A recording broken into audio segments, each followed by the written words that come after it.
Well, hey guys, welcome back to Waters Family Homestead.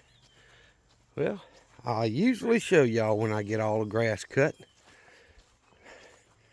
So with the ordeal of getting the mower fixed, I still got some little bitty spots like around a tree in the back that I missed. He just barking wanting to play. But it's all cut, or enough. I even went out to the range a little bit and knocked down a bunch. There's a little bit right there in front of this pine tree, between the stump and the pine tree. I forgot to go in. But other than that, it's all cut. Looks good. I did the fruit orchard side and the chickens and all that stuff yesterday, and got home today, did around the gonna be greenhouse and in the edge of the woods there and the range, and then come out, finish this little bit of backyard here, and then did this big field part. So what I need to do when I finish the goat pen is start clearing this property line, because I've got more land that's overgrown right there all the way down to the back corner. I need to clear that, and goodness gracious, that's going to be a lot of work. There's a lot of trees in the way, a lot of big trees and a lot of small trees.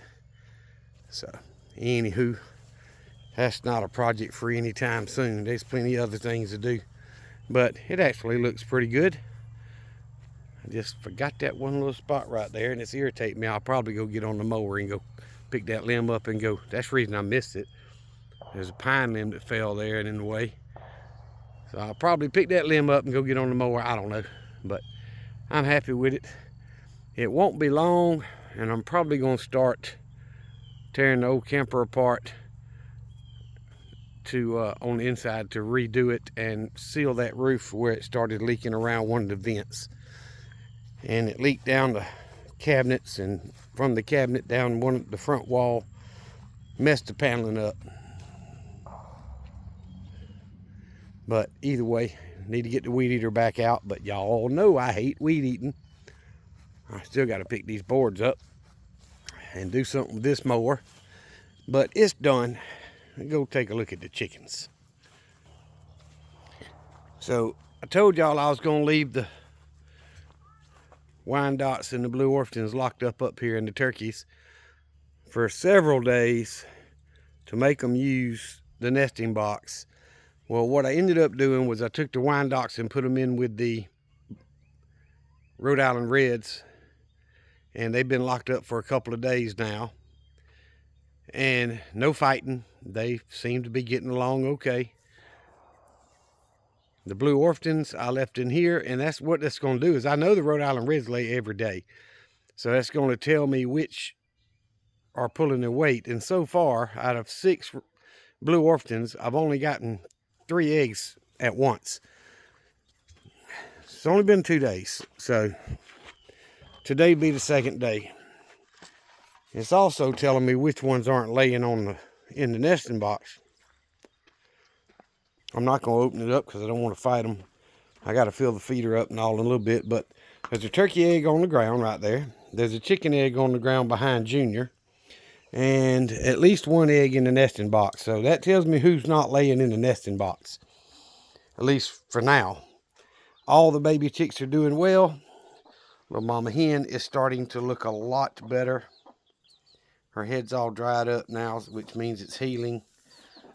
The baby chicks are doing well. All 5 of the fixing to be 5 weeks old, and the 3 that she hatched will be 2 weeks old this weekend. So we're a few days from that, but either way, they all seem to be doing well.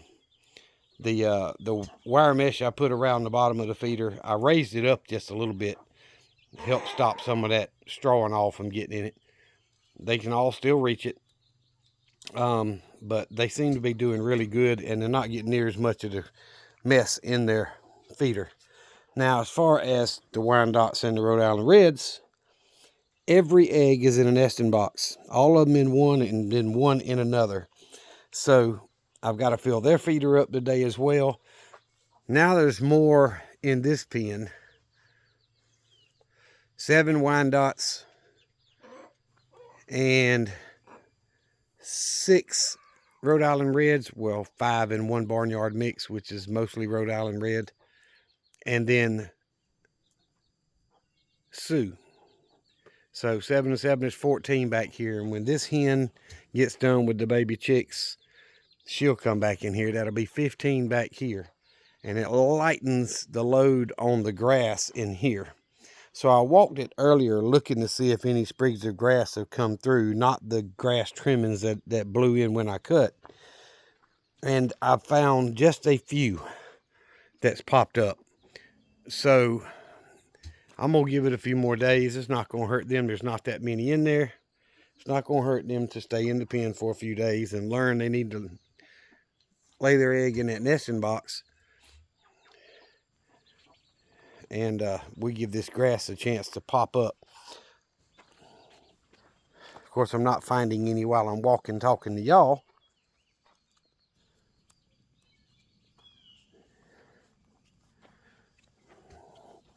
If I get down here close, y'all see that? It's just poking through the sand. So that tells me the grass will come back. It needs a break.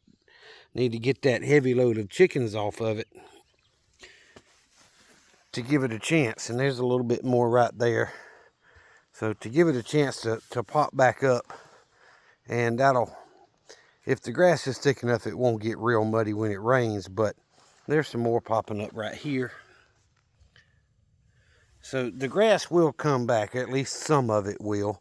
And it's not going to hurt those to stay in the pen for a little while to give the grass a chance to come back. We don't have any rain scheduled, so I may put a sprinkler on it. There's some more right here. I'm probably missing, 1,000 of them, but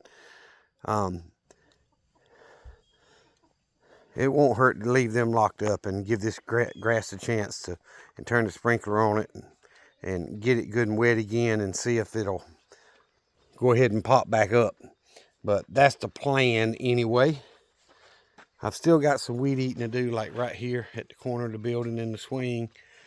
Well, my mower won't go through there unless I slide it back, and it was splitting the old board, so I brought the legs forward. Now I can't go through there, but it's no biggie. I grabbed a weed eater and knocked that little bit down.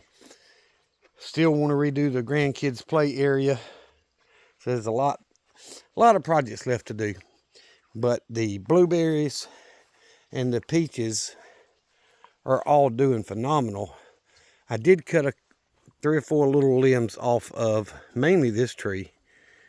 I think I found 1 or 2 over there and 3 or 4 over here that looked like it had some fire blight on it. So I went ahead and cut them off, hoping I can nip that in the bud and get rid of it. I don't know if I'll ever 100% get rid of it, but the peaches are still doing well. I've got a bunch of small ones and then some that about the size of a quarter up there.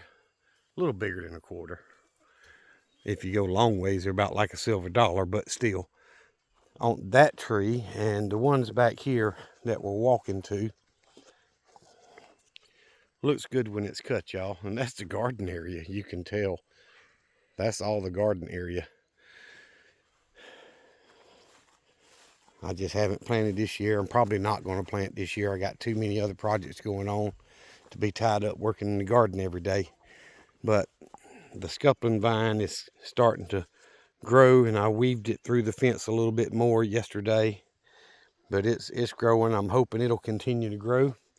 The peaches on this tree are bigger than your thumb. Much, much bigger. And there's a bunch of small ones still. But there's a lot of peaches on here. It's, twice the size of my thumb. So there's a lot of peaches on this tree. I'm hoping I get some this year. I have never gotten any more than, I think 3 was the most we ever got. And there's quite a few on this little smaller tree here. but nothing like that other one. And both fig trees, this one is coming back really, really well. So I hope it continues to do well and gets a little bit bigger so I don't have to dig it up and move it. And this one is doing really, really well. A lot of new growth on it. And that's supposed to mean you're going to get a lot of figs. All your figs will grow on your new growth. I need to break that vine.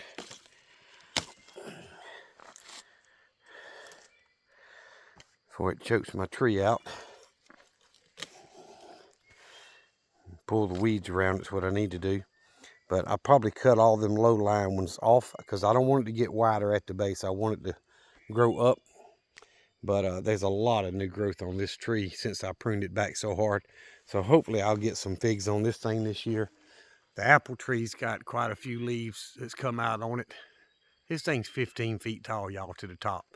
Never gotten an apple off of it, so I don't know if we will this year or not. That little apple tree there is got some new leaves on it. So the blueberry tree or a bush, this one is loaded. The other one has a lot, but it's a smaller bush. But in the next week or two, I should be collecting some blueberries off of them. And of course, the pear trees, if y'all remember, I pruned them way, way back this year too, or last year. And they've got a ton of new growth on them. So I'm hoping I get some pears this year off of these trees. So we will see. I do know it's the last year for apple trees. If these don't produce this year, 8 or 9 year old apple tree that hadn't produced is just taking up space.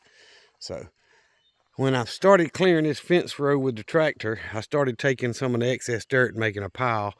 And basically, I'll end up grabbing that pile and adding it to the berms in the back, or it's good topsoil, or as good as I can get. I may end up spreading it in the garden or putting it in the raised beds I'm going to build in the greenhouse when I get it built. So there's, a lot left to do. There's no need for me to just spread that out here in the goat pen when I really need that fence tight to the ground. So I have not been back in the woods in a couple of weeks other than when I rode the mower through earlier today. There's still some weeds around this tree that I could cut, stand that gate up. That gate's going to go from here to here. So it's a 12-foot gate. It's plenty wide enough for me to drive through the tractor or my vehicle or whatever. And I need to move my harrow and my bottom plow. And I got a finish mower, 6-foot finish mower right there that needs new anti-scalp wheels on it or roller wheels on it. Other than that, it's in pretty good shape. And it's the same brand as my box blade. It's a Bush Hog brand. But I bought that thing in 2017 when I retired and never did anything with it. So, but either way, I dumped some of the debris and stuff in this little low spot here to try to fill it up. So that's maybe where some of that dirt goes, is to finish covering this low spot up and smooth it out. So the grass will end up covering it. But anyway, I just want to do a quick video, guys. Show y'all I did get the mower going. It's cut beautifully. As normal on that Kubota, I have to slow it down. And most people want to go faster, but you can't cut as fast as that thing will run. I mean, it'll cut it, but you don't want to be on there. That thing hauls butt. So anyway, the chickens are doing well. They blended together well for a couple of days in the same pen. So it's getting later in the evening. I don't remember what time it was. It's probably getting close to 8 o'clock. Sunset's here about 10 after 8, so it's getting roosting time. Some of the Rhode Island Reds have already started to go to roost. And I'm fixing to get the feed bucket and fill up both their feeders and collect the eggs and go inside and do some inside chores. So, guys, I appreciate you watching. Y'all remember what I always tell you. Jesus Christ loves you. And so do I. Y'all be safe. be prepared.